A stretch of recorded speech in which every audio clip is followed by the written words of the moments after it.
बिस्मिल्लाहिर्रहमानिर्रहीम, अस्सलाम वालेकुम। अच्छा जी, जैसे कि इससे प्रीवियस हमने डिस्कशन में चैप्टर 2 की मैंने आपको रिवीजन करवाई थी, सिर्फ थ्योरेटिकल थेरीज बताई थी कि हाइपर ज्योमेट्री की थेरी क्या, हाइपर ज्योमेट्री कब यूज़ करना है, बाइनोमियल कब यूज़ करना है, और पाइथन, और इसके अलावा हमने नॉर्मल प्रोबेबिलिटी डिस्ट्रीब्यूशन कब यूज़ करनी है, ठीक है ना। उनके कुछ प्रॉपर्टीज़ हमने डिस्कस की थी, ठीक है। तो अब वन बाय वन तो टॉपिक वाइज तो एमसीक्यूज नहीं करवा रहा। ये एग्जाम स्टेट्स के इंपॉर्टेंट क्वेश्चन चैप्टर 12 प्रोबेबिलिटी के, ठीक है, जो कि एग्जाम पॉइंट ऑफ व्यू से बड़ी इंपॉर्टेंट है। तो ये डिस्कस कर लेता हूँ आपके साथ, ठीक है जी। इनको कैसे सॉल्व करना है तो आपकी ये रिवीजन हो जाएगी समहाउ, ठीक है जी। अच्छा जी, सबसे पहले क्वेश्चन नंबर 1 देखते हैं। Which of the following statement as regarded to normal distribution is correct. इनमें से कौन सी जो ऑप्शन है करेक्ट है। तो फिलहाल तो इसमें सारी की सारी ऑप्शन हाईलाइट ही हो गई हैं, ठीक है।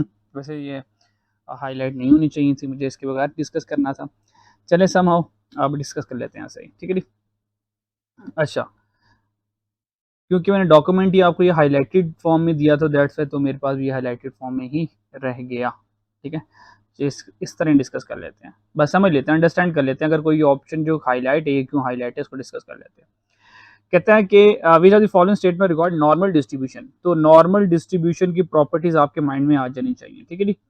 अच्छा जी, the area under the normal curve represent probability. ये बात सही है कि जो भी नॉर्मल डिस्ट्रीब्यूशन का हमें पता है कि ये जो हमारे पास नॉर्मल डिस्ट्रीब्यूशन का ग्राफ है, तो नॉर्मल डिस्ट्रीब्यूशन के ग्राफ के अंदर तो ये जो एरिया आता है सारा सारा, ये सारा एरिया जो है, ठीक है, ये सारा एरिया हमें प्रोबेबिलिटी बता रहा होता है, ठीक है। तो ये बात आपने याद रखनी है कि नॉर्मल डिस्ट्रीब्यूशन में ये जो एरिया होता है ये सारा का सारा हमें प्रोबेबिलिटी बता रहा होता है, ठीक है। अच्छा जी, ये बात तो करेक्ट है। रिप्रेजेंट प्रोबेबिलिटी हमने क्या बात, ठीक है। The area under normal curve total is total two 1। हमें पता है एरिया जो है नॉर्मल डिस्ट्रीब्यूशन में जो एरिया है वो इक्वल टू 1 होता है, और इसकी हमने डिस्कशन की थी। तो इसका मतलब ऑप्शन 1 भी करेक्ट है और ऑप्शन 2 भी करेक्ट है, तो both statement are correct, so the right option is alpha. अच्छा, ये जिन्होंने प्रॉपर्टीज़ नहीं पढ़ी वो इससे प्रीवियस वाली वीडियो देख लीजिएगा, उसमें सारी मैंने प्रॉपर्टी डिस्कस की हुई है, तो देख लीजिएगा। उन प्रॉपर्टीज़ को डिस्कस करने के बाद तो एमसीक्यूज करना कितना आसान हो जाएगा थ्योरी वाले। 12.2 देखते हैं। Which of the following statement recorded as normal distribution. Again normal distribution आ गया। अब की बार नॉट करेक्ट पूछा है, यानी कि नॉर्मल डिस्ट्रीब्यूशन की कौन सी बात करेक्ट नहीं है। अच्छा जी, both tail of distribution approach and meet the horizontal axis. ये जो बात है ना, meet the horizontal axis at a in at a finite but high value. तो मेट दी हॉरिजेंटल एक्सिस होता है नहीं, चेक करें। ये जो नॉर्मल डिस्ट्रीब्यूशन की कर्व्स है, ये जो कर्व्स है, तो देखें कि ये तो एक्सिस को कट कर ही नहीं रहे हैं, ये तो एक्सिस को कट कर ही नहीं रहे, हमने पहले ही देखा था। तो that's why option alpha correct नहीं है, तो मुझे नॉट करेक्ट ही चाहिए था, तो दैट्स वाई ये मेरा सही है। बाकी देख लेते हैं। Higher standard deviation lead to flat curve. ये मैंने आपको बताया था, जितनी के स्टैंडर्ड डेविएशन हाई होगा, जितना स्टैंडर्ड डेविएशन हमारा हाई होगा उतनी ही नॉर्मल डिस्ट्रीब्यूशन ये फ्लैट बनेगी, और जितना नॉर्मल स्टैंडर्ड डेविएशन कम होगा उतनी ही नॉर्मल डिस्ट्रीब्यूशन क्या बनेगी, ये टॉल बनेगी। खैर ये गलती से मेरे से एक्स एक्सेस को कट हो गया, तो इसको हम रिमूव कर देते हैं क्योंकि हमें यहाँ पे एक्स एक्सिस नहीं चाहिए होता है, ठीक है। तो ये ऐसे हो गया, ठीक है जी। अच्छा जी, द एरिया अंडर, इसकी बात सही है। Highest standard deviation lead to flat, तो ये रेड वाले का स्टैंडर्ड डेविएशन हाई है, देखिए फ्लैट है, और ग्रीन वाले का स्टैंडर्ड डेविएशन कम है, ठीक है। तो देखें एरर यहाँ से लेके यहाँ तक आ रहा है सिर्फ, ठीक है। The area under normal, the area under the curve represent probability equal to 1। ये वाली बात भी सही है, तो ये वाली बात भी सही है। It is describe by mean and standard deviation. आपको पता है जो नॉर्मल डिस्ट्रीब्यूशन होते हैं वो मीन और स्टैंडर्ड डेविएशन को डिस्क्राइब करता है, ठीक है। यानी कि सेंटर में क्या होगा, मीन होगा, और इससे दाएं बाएं स्टैंडर्ड डेविएशन आते रहेंगे, ठीक है। अबव स्टैंडर्ड डेविएशन और यहाँ से ये below standard deviation, 1 standard deviation 2 standard deviation, like this. It is describe, ये हो गया। इसका मतलब ये वाली भी करेक्ट है, तो नॉन करेक्ट कौन सा, अल्फा था। ठीक है जी, नेक्स्ट देखते हैं 12.3 में, विच of the following is not true. देखिए वो नॉट के साथ ज्यादा पूछ रहा है। अगेन नॉर्मल डिस्ट्रीब्यूशन, तो चेक करें उसका नॉर्मल डिस्ट्रीब्यूशन कितना महबूब है, बार बार नॉर्मल डिस्ट्रीब्यूशन पूछ रहा है। बताएं कौन सी बात नॉर्मल डिस्ट्रीब्यूशन के लिए सही नहीं है। The measure of central tendency mean median mode equal होता है, बिल्कुल आपको पता है कि नॉर्मल डिस्ट्रीब्यूशन में यहाँ पे मीन होता है, मीडियन भी यही होता है और मोड भी यही होता है, तो ये वाली बात सही है। The curve approaches the x axis gradually on either side of the mean, तो ये वाली बात भी सही है। तो देखें नॉर्मल डिस्ट्रीब्यूशन जो कर्व है ये ग्रेजुअली है, एक्स एक्सिस तरफ क्या करी, अप्रोच कर रही है। ठीक है जी, तो ये वाली बात भी सही है। The curve is bell shape, तो देखें नॉर्मल कर्व एक बेल शेप कर्व है, इक्वली डिस्ट्रीब्यूटेड है, तो ये वाली बात भी सही है। तो नॉट ट्रू क्या, द कर्व इज असिमेट्रिकल, तो असिमेट्रिकल नहीं है, तो जो बेल शेप होती है ये सिमेट्रिकल होती है। ठीक है, तो याद रखिएगा जो नॉर्मल डिस्ट्रीब्यूशन ये सिमेट्रिकल होती है, असिमेट्रिकल एसिमेट्रिकल नहीं होती है। एसिमेट्रिकल का मतलब होता है स्क्यूड, एसिमेट्रिकल का मतलब होता है स्क्यूड, यानी कि स्क्यूनेस आती है, और स्क्यूनेस की जो तस्वीर होती है वो इस तरह से कुछ बनती है। ठीक है, तो स्क्यूनेस का मतलब होता है डेटा वन साइड पे इंक्लाइडेड है, या तो इस तरफ से होगा या तो ये होगा, तो इन दोनों में स्क्यूनेस है, ये राइट साइड पे जा रहा है और ये सारे सारा लेफ्ट साइड पर है, जबकि नॉर्मल डिस्ट्रीब्यूशन चेक करें इक्वली डिस्ट्रीब्यूटेड है, तो ये असिमेट्रिकल्स कर रही हैं दोनों। अच्छा जी, फोर वाले देखते हैं, continuity correction is use in which of the following, हमने अभी पढ़ा था कि कॉन्टिन्यूटी करेक्शन से नॉर्मल डिस्ट्रीब्यूशन में यूज होती है, और ये कहाँ यूज होती है, जब हमें डिस्क्रीट वेरिएबल को कंटिन्यूस वेरिएबल में कन्वर्ट करना है, और ये हम यूज करते हैं जब हमने Poisson approximation to the normal और binomial approximation to the normal distribution use करते हैं। 5, which of the following is not expected to be normal distributed, कितना पसंद आ गया नॉर्मल डिस्ट्रीब्यूटेड इसको, तो क्या ख्याल है, तो एग्जामिनर को नॉर्मल डिस्ट्रीब्यूटेड बहुत पसंद है, तो आपको भी नॉर्मल डिस्ट्रीब्यूटेड पसंद होना चाहिए। ठीक है जी, अच्छा जी, normal distributed is not expected, यानी कौन सी बात ऐसी है जो नॉर्मल डिस्ट्रीब्यूटेड नहीं है। Alpha height of man with age 20 year, जितने भी मैन होंगे जब 20 साल के एज में पहुंचेंगे उनकी जो हाइट होगी वो तकरीबन करीब करीब होगी। तो ये देखें हाइट में इतनी फ्लक्चुएशन नहीं आती। अगर मैं हाइट की बात करूं 20 ईयर की रेंज में, तो 20 साल की जो हाइट होगी मान लें मिनिमम 6 फीट से लेके 5 फीट से लेके 6 फीट तक होगी। ठीक है, 5 फीट से लेके 6 फीट तक होगी हमारे पास। ठीक है, तो देखिए सी वन वैल्यू की फ्लक्चुएशन आ रही है। बीटा देखते हैं, इसका मतलब ये नॉर्मली डिस्ट्रीब्यूटेड है, ये नॉर्मली डिस्ट्रीब्यूटेड है क्योंकि इसमें फ्लक्चुएशन नहीं आ रही है, ज़्यादा स्टैंडर्ड डेविएशन नहीं है इसमें। Age of student in a class, age of student in a class, कोई भी क्लास ले लें, यानी कि वन क्लास ले लें, तो वन क्लास की एज वाले बच्चे तकरीबन ये कह लें कि अप्रॉक्सीमेट 5 साल के होंगे, तकरीबन 6 साल के इस साल के होंगे। ठीक है, और 10 क्लास के ले लें तो 10 क्लास की जो एज तक स्टूडेंट होंगे नॉर्मली 17, 18, 19 ईयर्स के होंगे। ठीक है, तो देखें ज़्यादा फ्लक्चुएशन नहीं आ रही इसमें। इसका मतलब है कि अल्फ़ा भी नॉर्मली डिस्ट्रीब्यूटेड है और बीटा भी नॉर्मली डिस्ट्रीब्यूटेड है। अब सी बढ़ते हैं जो कि असल में नॉट नॉर्मली डिस्ट्रीब्यूटेड है, age of entire population in a country. अब वो कह रहा है एज किसकी, entire population of a country. अब देखें फ्लक्चुएशन बहुत ज्यादा है, इसका मतलब आज एक जो न्यू बॉर्न बेबी पैदा हुआ है तो इसका मतलब वो आज 1 डे का है, और हमारी कंट्री में हो सकता है कोई ऐसा भी बुजुर्ग हो सकता है जो 100 क्रॉस कर गया। तो देखिए 1 to 100 अच्छी खासी फ्लक्चुएशन आ रही है, डेविएशन आ रही है। इसका मतलब age of entire population in country normal distributed नहीं है। ठीक है, सो नॉट था, तो Charlie is the right option.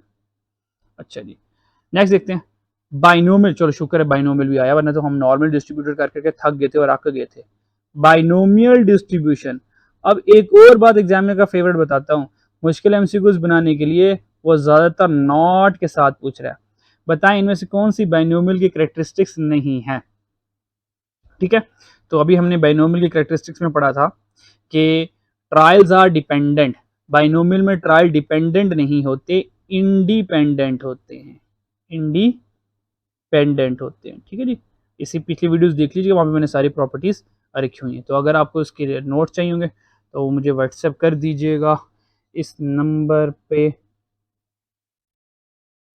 ठीक है जी, ओनली व्हाट्सएप कीजिएगा, ठीक है, तो फिर मैं आपको नोट सेंड कर दूंगा। अच्छा जी, इंडिपेंडेंट, तो हमने कहा अल्फा ही बाइनोमियल की करेक्टरिस्टिक्स नहीं है, fix number of trial binomial में होते हैं, प्रोबेबिलिटी रिमेन सेम होती है, प्रोबेबिलिटी डिस्ट्रीब्यूटेड सक्सेस और फेलियर से दो आउटकम होते हैं, तो बाकी सारी बातें सही हैं, क्योंकि मुझे नॉट देखना था तो अल्फा मेरा नॉट है।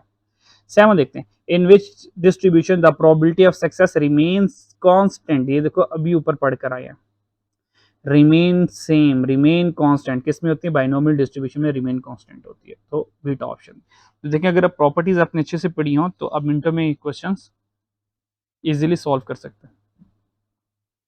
और एक और बात मैं आपको मजे की बताता हूँ, अगर आपको प्रॉपर्टीज में ग्रिप है, प्रॉपर्टी स्ट्रांग है, तो देखें प्रॉपर्टी वाले एमसीक्यू सॉल्व करने के लिए कम से कम 10 सेकंड चाहिए होते हैं, तो इसका मतलब ये जो थ्योरी वाले क्वेश्चन होते हैं पेपर में, ये बहुत ज़्यादा आपका वक्त सेव करते हैं, प्रोवाइडेड के आते हो, न्यूमेरिकल में तो आता भी हो, तो जब तक कैलकुलेशन ना हो तसल्ली नहीं होती ना, ठीक है, तो थ्योरी वाले क्वेश्चन ज़रा टाइम सेव करते हैं, प्रोवाइडेड के आते हो। 12.8, इन बाइनोमियल डिस्ट्रीब्यूशन, आपको पता है बाइनोमियल डिस्ट्रीब्यूशन में मीन ग्रेटर देन वेरिएंस होता है, और मीन इक्वल टू वेरिएंस ये तो पाइजोन में होता है। 9, विच of the following statement is correct, इनमें से बताएं कौन सी स्टेटमेंट करेक्ट है।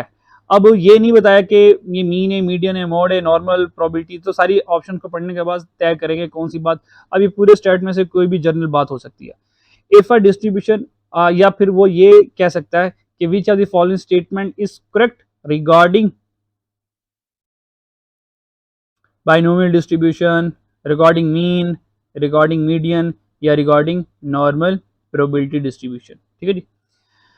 If a distribution is skewed, skewness है, it mean it is asymmetrical about mean, हमने कहा हाँ ये बात सही है, अगर एक कर्व असिमेट्रिकल है, असिमेट्रिकल है, इसका मतलब उसमें स्क्यूनेस है, तो ये बात बिल्कुल करेक्ट है। अब बाकी देखें बीटा 40 डेल्टा, इसका मतलब इनकरेक्ट है, पढ़ लेते हैं जरा कि इनकरेक्ट क्यों है जरा, ठीक है जी। अच्छा जी, if the peak, the middle of the histogram and the frequency either side are similar to each other, the distribution is said to be asymmetrical। नहीं, हमने कहा अगर डाटा इक्वली डिस्ट्रीब्यूटेड है तो वो asymmetrical नहीं होता, बल्कि वो तो symmetrical होता है, ठीक है, और हमें पता है जो symmetrical होता है वो बेल शेप होता है, ठीक है, और हमें पता है जो बेल शेप होती कर्व है वो नॉर्मली डिस्ट्रीब्यूटेड कर्व होती है, जो कि हमारी ये ऐसे बेल शेप बन रही होती है। तो असिमेट्रिकल ये गलत लिखा हुआ है यहाँ पे वर्ड, आगे देखते हैं क्यों गलत है। The area under normal curve represent mean, नहीं नहीं नहीं नहीं, कितनी गलत बात लिखी, यहाँ पे मीन को कहेंगे अस्तगफिरुल्लाह, अस्तगफार पढ़ेंगे मीन के साथ।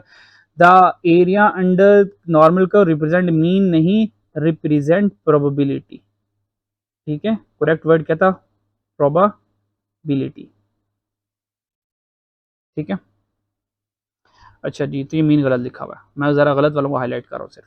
All normal curve represent asymmetrical, अस्तगफिरुल्लाह, नहीं नहीं असिमेट्रिकल नहीं होती अबाउट मीन, बल्कि वो तो क्या होती हैं, ए को निकाल दें बस, वो सिमेट्रिकल होती हैं सिर्फ, तो ये तुमने नहीं आना था यहाँ पे, ठीक है जी। अच्छा जी, होप सो आपको समझ आ रही होगी, क्योंकि मुझे तो समझ आ रही है वैसे, ठीक है जी। अच्छा जी, 10 वाला, which are the following statement as regard to normal distribution is are correct, बताएं कौन सी स्टेटमेंट नॉर्मल डिस्ट्रीब्यूशन के हक में सही है। Both tail of distribution approach and meet, meet ये वाला वर्ड जैसे ही आ जाएगा तो इसको हम यहीं पे क्या करेंगे, कुर्बान कर देंगे, मेट तुम गलत हो, क्योंकि normal distribution meet the horizontal नहीं होती, है गलत लिखा हुआ है। Higher stand deviation lead to flatter curve, ये तो बार बार पूछी जा रहा है यार, ये तो जितना स्टैंड डेविएशन हाई होगा उतनी नॉर्मल डिस्ट्रीब्यूशन के कर्व ये फ्लैट बनेगी, this is the higher standard deviation flatter curve, तो सेकंड वाली बात सही है, तो only statement two is correct, that is the delta option is correct.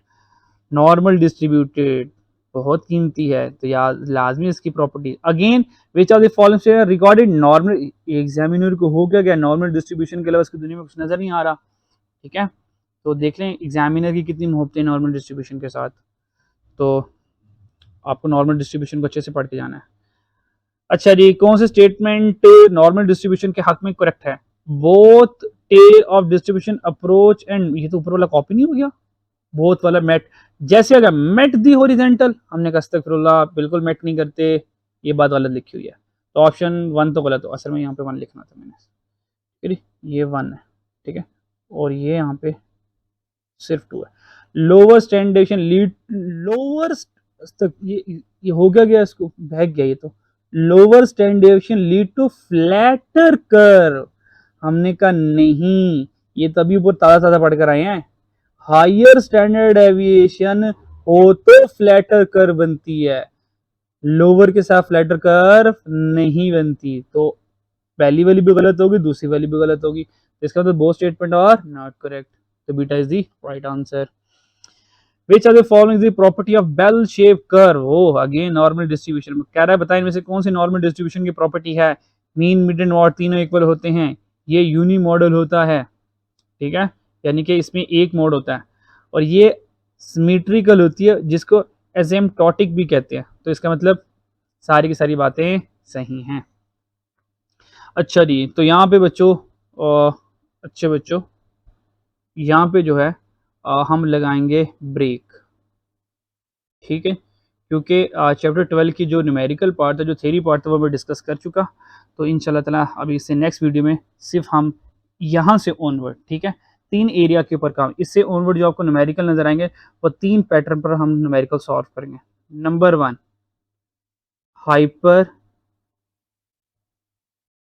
Geometric probability distribution, second one is binomial probability distribution, third one is Poisson probability distribution, and the last one is normal probability distribution। और इसमें आपको the good news is normal distribution आपको बहुत आसान तरीके से करवाऊंगा, ठीक है, और ये इंशाल्लाह देखेंगे कैसे मिनटों में नॉर्मल डिस्ट्रीब्यूशन के क्वेश्चन को हम सॉल्व करते हैं, ठीक है, अपना ख्याल रखिएगा, नेक्स्ट पार्ट में इंशाल्लाह हम न्यूमेरिकल डिस्कस करेंगे। अल्लाह हाफिज़।